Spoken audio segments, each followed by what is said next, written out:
favorita de La película del experimento de la prisión de Stanford de 2015. ambientada en 1971, mi nombre es Agnes Discordia. Y yo soy Aide Yuri Milana Costa y vamos a tocar diversos temas vistos en la materia de psicología social. No vamos a empezar por ninguna en específico, en general vamos a hablar de varios aspectos que nos llamaron la atención de la película y a partir de ahí se van a ir desenvolviendo los temas. Sí, o sea, pues sí, Me gustaría empezar primero por los niveles de autoridad que tenemos en la película, que se vieron muy marcados y yo creo que son cuatro. sí. En el podio, en el punto del triángulo, está el superintendente o el doctor. Psicólogo Philip Zambra. Okay. En el siguiente estaba el director, que era el que se comunicaba directamente con los policías en la gran mayoría de la película, porque no toda. Después los policías y por último los reclusos. Sí. Yo creo que en este punto sí es muy marcado, no hay Objeciones. millones de puntos de discusiones dentro de lo que es la autoridad. Sí es muy marcado, sí es muy evidente de hecho.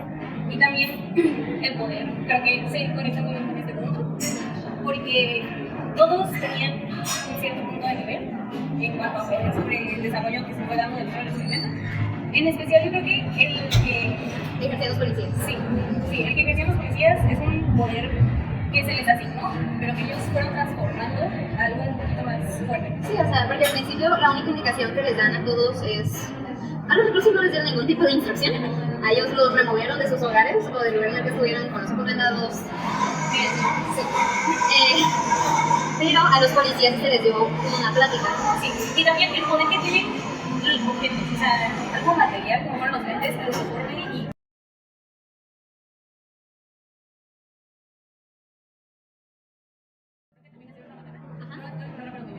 pero era el primero poder de los lentes. Es que se los ponían y como que Se creían, porque ni siquiera los podían ver en los ojos porque eran lentes reflectantes.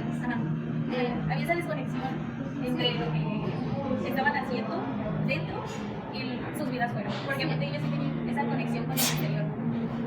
Los prisioneros no. Ellos estaban recién encerrados. Sí, y a pesar de que todos eran universitarios, el nivel de poder que expresaban dentro de la cárcel era muy diferente. Porque así como a los policías les dieron estos objetos, a los reclusos se los quitaron, o sea, les quitaron su ropa, para que no se les viera el cabello, les pusieron unas mallas, les pusieron una cadena en el tobillo. Se les quitó El nombre. Sí, en la hora te vas a referir por este número y te tienes que referir a nosotros como sí, así. Y cuando llega el superintendente que sí. Sí, o sea, y me llama mucho la atención porque entre dos de los temas de los que teníamos que hablar era la obediencia y la sumisión, que no diría, pues es lo mismo.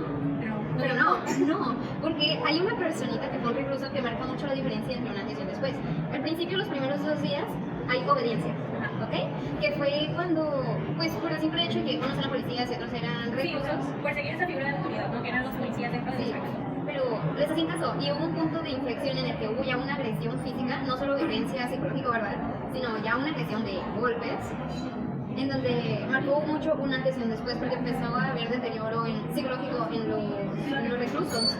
Y a partir del primer golpe que le dieron a uno de los reclusos por puro enojo y que lo encerraron, y posterior lo sacaron del experimento porque ya estaba muy mal psicológicamente, a partir de que sacaron a ese recluso pasó de obediencia a sumisión.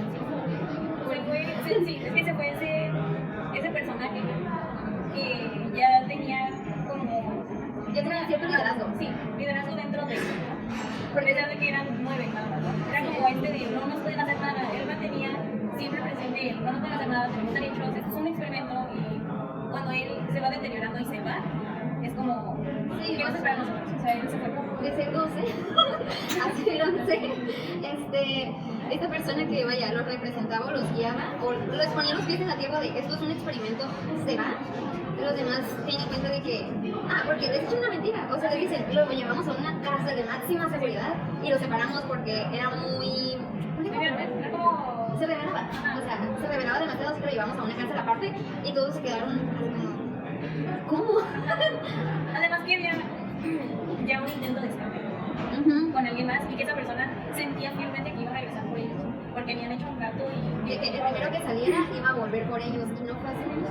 Yo creo que eso hizo que cayeran más en la sumisión de está todo perdido, o sea, ya vamos a tomar esto y pues, o sea, no tenemos otra opción, ya sí, o sea, y más aparte, bueno, aquí hay un punto en el que el adoctrinamiento como tal no se ve, o no tan presente hasta que empiezas a interpretar la película. En ningún momento se les da algún tipo de adoctrinamiento por parte del superintendente a los reclusos o del superintendente a los policías.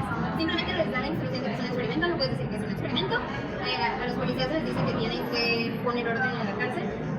No es un adoctrinamiento como tal, son instrucciones, y ellos a fin de cuentas aceptaron entrar al experimento. Siempre yo, eso igual es muy importante, todo fue voluntario. Así es. Y hay un punto en el que tú dices, no hay ningún tipo de adoctrinamiento porque es voluntario todo. O no hay algo que tu vida es tan evidente hasta que te das cuenta del cambio que hubo en los reclusos. Porque sí, o sea, todos empiezan jugando diciendo que es un experimento.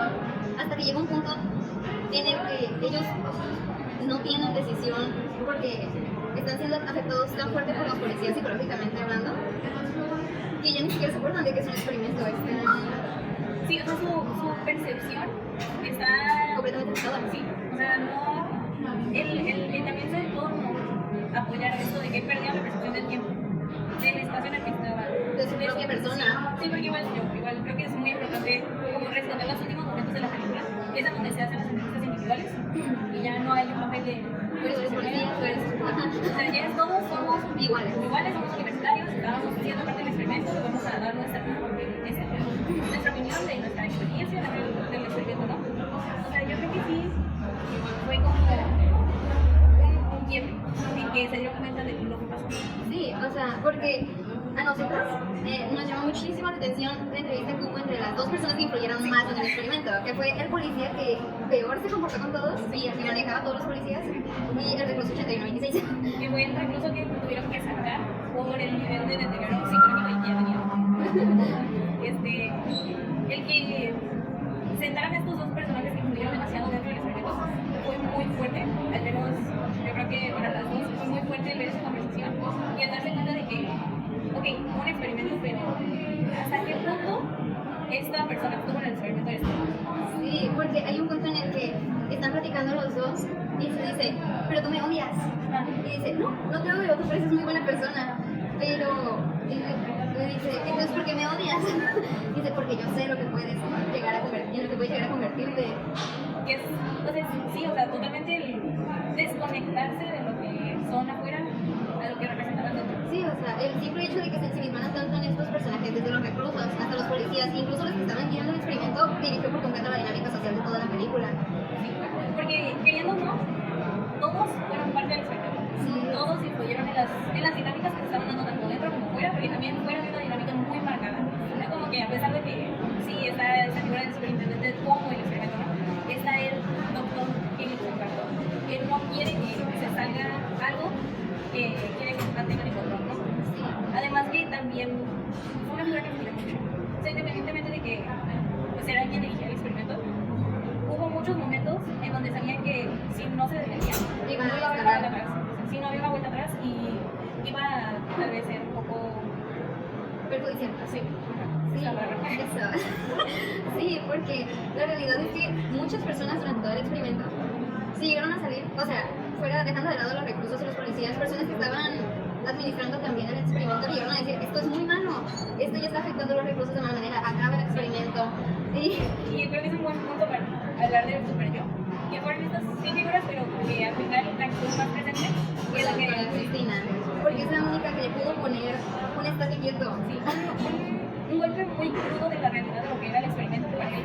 Y a lo mejor para el psicólogo era, uy, no, tal, ya perfecto. Precisamente porque estaba viendo el experimento desde un lado psicológico, pero la doctora lo vio desde un lado humano.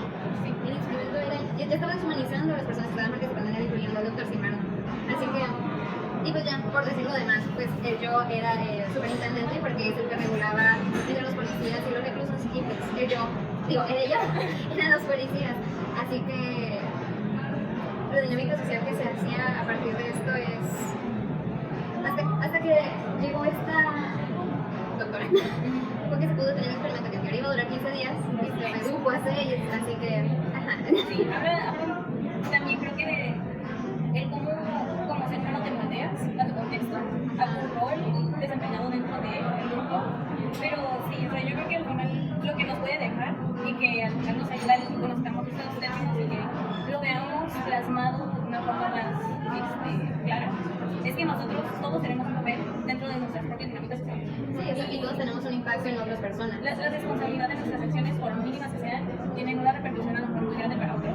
Y que también hay cosas que están dentro de nuestro control y otras cosas que a lo mejor no. Yo creo que a lo mejor de las que no, y que pues muy claro está ese contexto, pero sí nuestras acciones las podemos manejar de una manera mejor. Y sí, o sea, al menos dentro de nuestra profesión, que va a ser la docencia, para muchos de los que estamos en esta carrera, creo que es el entender que nuestro rol va a afectar dinámicas sociales, querramos o no. Somos seres sociales, afectamos tanto positivamente como incluso a veces negativamente, y es algo que tenemos que comprender y aprender también a hacernos responsables en nuestras acciones. Esa sería nuestra conclusión. Gracias.